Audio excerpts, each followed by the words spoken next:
Charles Stratford live for us in Rafah. Charles, that was one area that was particularly pummeled hard over the past few days. I mean, what we're seeing behind you looks extraordinary.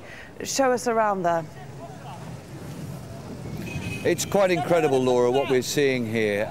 As you rightly say, this was the front line, or very close to the front line, where the Israeli forces were. It's only 2 kilometres in that direction towards Israel, and everywhere you go here, scenes of utter devastation. The building behind me was in fact a government building that was hit a few nights ago. Obviously houses around it in the near vicinity terribly damaged as well. We're speaking to people here that are picking up, or trying to pick up, the pieces of their lives, and there's very little of their lives left, seemingly. Picking through the rubble of their houses, struggling with anything that they can find. We're seeing young children pulling blankets out, toys from under the rubble.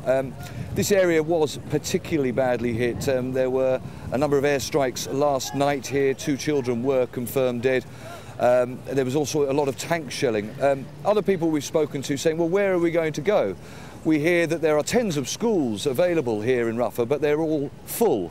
So one gentleman we spoke to and asked, where is he going to go? Actually, he has a house here behind this building that has been destroyed. He said, well, I've got no choice. I've got to try and pull out as much as I can from the rubble and take my wife and children and try and find shelter, whether that be with a family, possibly outside Rafah, or try and negotiate some sort of space in these schools. It was interesting that earlier today, as we drove into Rafah, there was a lot more traffic on the roads. Now, this was much earlier on. There was a sense of, if you like, it was a bit calmer. But since we've been here and people have started to come, certainly into this sort of far eastern section of Rafah, you get a sense of greater urgency amongst people. They're in, pulling as much as they can out of the rubble, loading them onto carts and themselves onto carts, and getting out of the area as quickly as possible.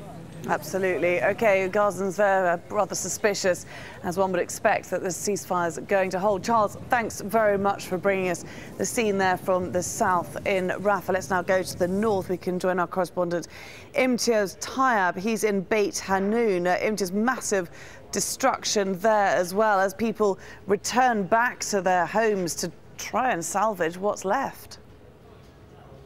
Indeed. Since we started speaking earlier this morning, we've seen more and more people coming back here to Beit Hanoun to assess what they have left. But I'm actually in one of the few houses that is still standing. In fact, let me take you inside and give you a look of just what we're seeing in this house. This was home to 7 people, 5 children, a husband and a wife. They don't live here anymore. They fled the fighting. Let me just show you inside, because this is very significant. And you can probably see on the ground spent shell casings.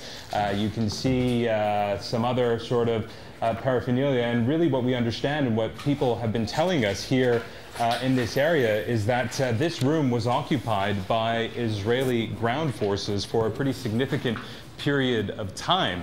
To put it bluntly, this was the front line here in Beit Hanoun. Israeli ground forces were here in very large numbers. They had tanks, and as we've been seeing here, they also occupied this room and used it as a strategic place for where they could fight against the various factions here in the Gaza Strip. And it really just underscores just the lives of the people here in Beit Hanoun, and indeed all over Gaza, is that they've come so close to conflict. The conflict has touched nearly everybody's life here, and it's typified in this small room. OK, Imtiaz, thanks very much. Very interesting indeed to get a look inside one of the homes there in Beit Hanoun.